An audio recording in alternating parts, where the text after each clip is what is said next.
Good morning to all. Welcome to my channel Gundimeda vlogs. ఈరోజు నటి లత గారి గురించి తెలుసుకుందామండి. భారతీయ సినిమా టెలివిజన్ నటి. ఆమె ఎంజీఆర్ లత లేదా లతా సభాపతిగా సుపరిచితురాలు. ఆమె దక్షిణాది భాషలలో 1973 నుండి 83 వరకు ముఖ్యమైన పాత్రల్లో నటించారు. ఆమె తమిళ భాష సీరియల్స్లో కూడా నటిస్తున్నారు. అసలు పేరు వచ్చి నళిని. 1953 జూన్ 7న తమిళనాడు, భారతదేశంలో జన్మించారు. ఎంజీఆర్ లతా సభాపతి అని పిలుస్తారు. 1973 నుంచి 1984 దాకా నటించారు. మళ్ళీ 1992 నుంచి 2000 సంవత్సరం దాకా నటించారు. మళ్ళీ 2002 సంవత్సరం నుంచి ప్రస్తుతం దాకా నటిస్తున్నారు. ఆమె షణ్ముఖ రాజేశ్వర సేతుపతి లీలారాణి దంపతులకు 1953 జూన్ 7న జన్మించారు. తన అందం, నృత్య నైపుణ్యం కారణంగా తమిళ చిత్ర పరిశ్రమ దృష్టిని ఆకర్షించారు. ఆమె తన 15 ఏళ్ల వయసులో సినీ రంగంలోకి ప్రవేశించారు. ఆమెను అత్త సినిమా నటి కోమలా కోట్నిస్ ప్రోత్సహించారు. ఆమె మొదటి సినిమా ఉలగం సుట్రం వాలిబాన్ 1973లో రిలీజ్ అయింది. ఈ సినిమాకి హీరో మరియు నిర్మాత ఎంజి రామచంద్రన్. ఆమె రామనాథ్ రాజరిక కుటుంబంలోని సేతుపతి వంశానికి చెందినవారు. ఆమె మొదట ఆంధ్రప్రదేశ్లోని కర్నూలు నివాసి. చిన్నతనం నుండి తమిళం, తెలుగు భాషల్ని నేర్చుకున్నారు. ఎంజీఆర్ స్వయంగా ఆమెకు స్క్రీన్ పేరు లత అని నామకరణం చేశారు. ఆమె సోదరుడు రాజ్ కుమార్ సేతుపతి కూడా నటుడే. లత అని పిలువబడే లతా సేతుపతి 1973 నుండి 83 వరకు దక్షిణ భారత చలనచిత్రాల్లో ప్రధాన పాత్రల్లో నటించిన భారతీయ నటి. లతా సేతుపతి భారతదేశంలోని తమిళనాడులోని రామ్నాథ్ రాజ్ కుటుంబానికి చెందిన సేతుపతి వంశంలో పుట్టారు. ఆమె రాజకీయ నాయకుడు షణ్ముఖ రాజేశ్వర సేతుపతి గారి కుమార్తె. ఆమె తల్లి పేరు లీలారాణి. ఆమె తల్లి తన తండ్రికి అధికార భార్య కానందున కుటుంబంలో లత యొక్క స్థితి చట్టవిరుద్ధమైనదిగా పరిగణించబడింది. ఆమెకు ఒక సోదరుడు నటుడు రాజ్కుమార్ సేతుపతి మరియు సవతి సోదరులు దశరథన్ సేతుపతి మరియు రామనాథ సేతుపతి ఉన్నారు. లతకు తమిళం మరియు తెలుగు రెండు భాషల ప్రావీణ్యం. ఆమె తల్లి ఆంధ్రప్రదేశ్లోని కర్నూలు నుండి వచ్చారు. ఆమె చిన్న పిల్లగా ఉన్నప్పుడే ఆమె తండ్రి 1967లో మరణించారు.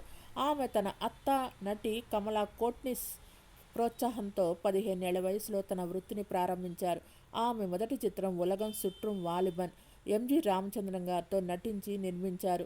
సేతుపతి తమిళం, తెలుగు, మలయాళ భాష సినిమాల్లో 100కు పైగా చిత్రాల్లో నటించారు. తమిళంలో ఆమె మొదటి చిత్రం ఉలగం సుట్rum వాలిబన్. ఇందులో ఆమె ఎంజి రామచంద్రన్తో కలిసి నటించారు. ఇది భారతదేశం వెలుపల థాయిలాండ్, సింగపూర్, మలేషియా, హాంకాంగ్ మరియు జపాన్లలో ప్రత్యేకంగా చిత్రీకరించబడ్డారు. ఎంజి రామచంద్రన్ ఆమెను అందాల రాముడు కోసం అక్కినేని నాగేశ్వరరావు పాత్రగా సిఫారసు చేశారు. ఆమె తెలుగు సినిమాల్లోకి ఆ సినిమా ద్వారా ప్రవేశించారు. బాలీవుడ్ నటి కమలా కోటిస్ వీరికి మేనత్త. లత తమిళం మరియు తెలుగు చిత్రాల్లో ప్రత్యేక పాత్రలు కూడా పోషించారు. యాదోన్కి బారాత్ యొక్క 2 రీమేకుల్లో ఆమె జీనత్తమ్మను పాత్రను పోషించింది. తెలుగు చిత్రం అన్నదమ్ముల అనుబంధం మరియు తమిళ చిత్రం నాలై నమదే. ఆమె తెలుగు రీమేక్ నిప్పులాంటి మనిషిలో జంజీ నుండి జయబాద్రి పాత్రను మరియు తమిళ రీమేక్ సిరితు వజ వెండుంలో నటించారు. వట్టతుక్కల్ సాదురం చిత్రంలో ఆమె నటనకు ఫిల్మ్ఫేర్ అవార్డును అందుకున్నారు. చిత్ర పరిశ్రమలో ఆమె సాధించిన విజయాలకు గాను తమిళనాడు రాష్ట్ర ప్రభుత్వం ఆమెకు కలైమామణి అవార్డుతో సత్కరించింది. ఆమె నటనకు ఆంధ్రప్రదేశ్ ప్రభుత్వం నుండి అదనపు అవార్డులు కూడా అందుకున్నారు. ఆమె తన తండ్రి షణ్ముఖ రాజేశ్వర సేతుపతి రామనాథ్ రాజా తర్వాత కొంతకాలం రాజకీయాల్లో కూడా ఉన్నారు. ఆమె రజనీకాంత్ చిత్రం శంకర్ సలీం సైమన్లో కూడా ప్రధాన పాత్ర పోషించారు. ఈ పాత్ర 1970లో తమిళ సినిమాలో ఎంజీఆర్ మరియు రజనీకాంత్లతో జతకట్టిన ఇద్దరు నటీమణులతో లక్ష్మితో పాటు ఒకరిగా నటించారు. 14 ఏళ్ల విరామం తర్వాత మళ్ళీ తమిళం, తెలుగు సీరియల్స్లో నటించడం ప్రారంభించారు. 2002లో ఆమె తెలుగు టెలివిజన్ ధారావాహిక ఈనాటి రామాయణం, పవిత్ర బంధం మరియు మట్టి మనిషిలో అత్తగారి పాత్రలను పోషించారు.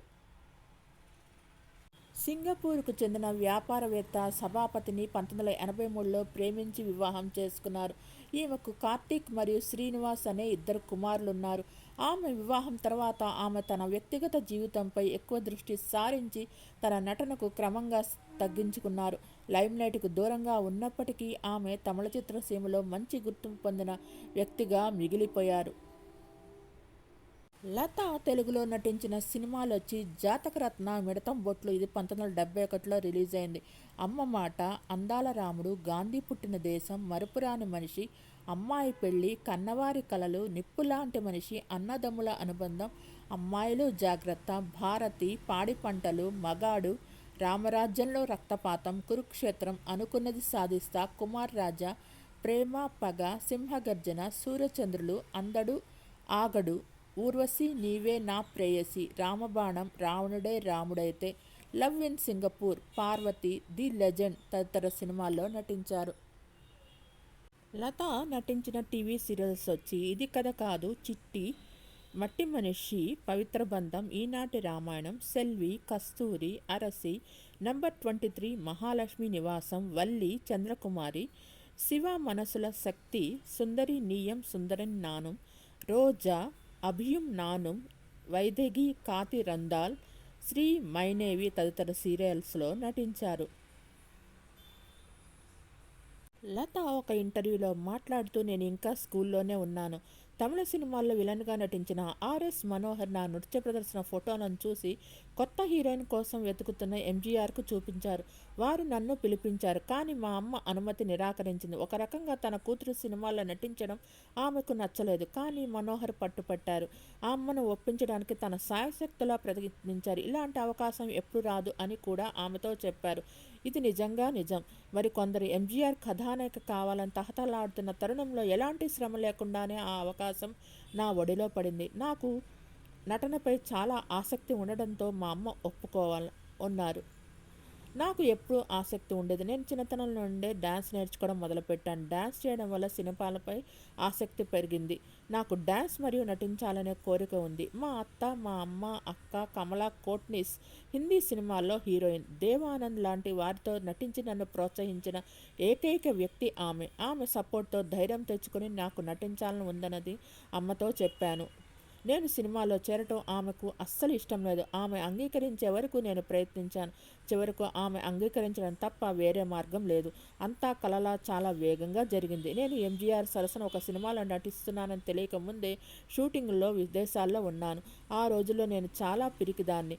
నా గురించి స్పృహతో ఉండేదాన్ని. మొదటి 2 సినిమాల్లో ఎంజీఆర్తో కలిసి నటించినందుకు చాలా నర్వస్గా అనిపించింది. కానీ అతను నాకు చాలా సహాయకారిగా ఉన్నారు. నాకు నేర్పించారు మరియు నాకు నటన, డైలాగ్ డెలివరీ మొదలైన వాటిని అందించారు. అతను నాకు డ్యాన్స్పై చిట్కాలు కూడా అందించారు. అతను నా గురువు, తత్వవేత్త మరియు మార్గదర్శకులు. అతను మిగతా మనుషుల్లాగే చాలా చాలా మామూలుగా ఉండేవారు. నేను మాత్రమే అతనికి భయపడ్డాను. నేను అతనికి చాలా భయపడ్డాను. అతను నన్ను అడిగేవారు, నువ్వు హాయిగా ఉండటానికి నేను హీరోని మార్చాలా, ఎందుకు అంత భయం అని అన్నారు. మేము మొదట సింగపూర్ వెళ్ళాం. అక్కడ ఎంజీఆర్తో పాటు ఆయన సతీమణి జానకి కూడా ఉన్నారు. మా అందరినీ చంద్రకళ, మంజుల, నేను మొదలైన వాళ్ళందరితో ఆమె బాగా చూసుకుంది. షూటింగ్ ట్రిప్ మా అందరికీ విహారయాత్ర లాంటిది. అప్పుడు నా వయసు కేవలం 15 ఏళ్ళు. నేను మరియు మంజుల ఒకే వయసులో ఉన్నందున మేము చాలా సరదాగా గడిపాం మరియు ఆనందించాం. మేము మంచి స్నేహితులం కూడా అయ్యాము. మొదటి చిత్రం ఉలగం సుట్రుం వాలిబన్ విజయం ఆమెను పరిశ్రమలో అగ్రస్థానానికి చేర్చింది. ఈ చిత్రంలోని నలుగురు నటీమణుల్లో అత్యుత్తమ మరియు అత్యంత ఆకర్షణీయంగా ఉన్నందున పత్రికల ద్వారా ఆమెను సత్కరించారు. ఆమె తమిళ చిత్రాల్లో చాలా సంవత్సరాలు ఎంజి రామచంద్రన్ యొక్క హీరోయిన్గా కొనసాగారు. అందాల రాముడు కోసం అక్కినేని నాగేశ్వరరావు గారిని నటించమని అతను ఆమెను సిఫార్సు చేశారు. తద్వారా ఆమె తెలుగు సినిమాల్లోకి అడుగుపెట్టారు. తమిళం, తెలుగు సినిమాల్లో గ్లామర్ పాత్రలు చేయడంలో ఆమె ప్రత్యేకత సాధించింది. ఆమె యాదోన్కి బారాత్ యొక్క 2 రీమేక్లో జీనతమ్మన పాత్రను పోషించింది. తెలుగు చిత్రం అన్నదమ్ముల సవాల్ మరియు తమిళ చిత్రం నాలై సమతం. ఆమె తెలుగు రీమేక్ నిప్పులాంటి మనిషి మరియు తమిళ రీమేక్ సిరుతు వజ వేండుంలో జంజీరు నుండి జయబాదరి పాత్రను పోషించారు. వట్టతుక్కుల్ సాదరం నుండి ఆమె నటనకు ఫిలింఫేర్ అవార్డును అందుకున్నారు. సినీ పరిశ్రమలో ఆమె సాధించిన విజయాలకు గాను తమిళనాడు రాష్ట్ర ప్రభుత్వం కళైమామణి అవార్డును అందజేసింది. ఆమె నటనా సామర్థ్యానికి తమిళనాడు ప్రభుత్వంతో పాటు ఆంధ్రప్రదేశ్ ప్రభుత్వం నుండి కూడా అనేక అవార్డులు అందుకున్నారు. ఆమె తండ్రి షణ్ముఖ రాజేశ్వర సేతుపతి, రామనాథ్ రాజా ఒకప్పుడు రాజకీయ నాయకురాలు కాబట్టి ఆమె కొంతకాలం రాజకీయాల్లో కూడా కొనసాగారు. రజనీకాంత్ చిత్రం శంకర్ సలీం సైమన్లో ఆమె కీలక పాత్ర పోషించారు. ఈ పాత్ర 1970 నాటి తమిళ సినిమాలో ఎంజీఆర్, రజనీకాంతులతో జతకట్టిన లక్ష్మితో పాటు 2 నటీమణుల్లో ఒకరిగా నటించారు. 14 సంవత్సరాల విరామం తర్వాత ఆమె తమిళం మరియు తెలుగులో అనేక మెగా సీరియల్స్లో ప్రధాన పాత్రల్లో నటించడం ద్వారా తన కెరీర్ను విజయవంతంగా పునఃప్రారంభించారు. 2002లో నటి ఈనాటి రామాయణం, పవిత్ర బంధం మరియు మట్టి మనిషి అనే తెలుగు టెలివిజన్ ధారావాహికల్లో దుర్మార్గపు అత్తగారి పాత్ర పోషించారు. ఇటీవల ఆమె రాధికా శరత్ కుమార్తో పాటు తమిళ టెలివిజన్ సీరియల్స్ చిట్టి, కస్తూరి, సెల్వి మరియు అత్యంత ప్రసిద్ధి చెందిన అరసే సీరియల్స్లో చాలా పేరు పొందారు. అరసేలో ఆమె పాత్ర గృహిణులు మరియు పిల్లలు అనే మెగా సీరియల్ను మతపరంగా అనుసరించే తమిళ జనాభాలో బాగా ప్రాచుర్యం పొందింది. ఆమె పాత్ర పద పద పండం, ఇరుక్కురాదు మరియు ఇది రొంబో టూ మచ్ అనే క్యాచ్ ఫ్రెజ్లను మరియు పాత్ర యొక్క హాస్యభరితమైన చిత్రణకు ప్రసిద్ధి చెందింది. ప్రస్తుతం ఆమె వల్లి సీరియల్లో రాజేశ్వరి పాత్ర పోషిస్తున్నారు. మీకు ఈ వీడియో నచ్చినట్లయితే లైక్ చేయండి, కామెంట్ చేయండి. Thank you all. Please subscribe my channel.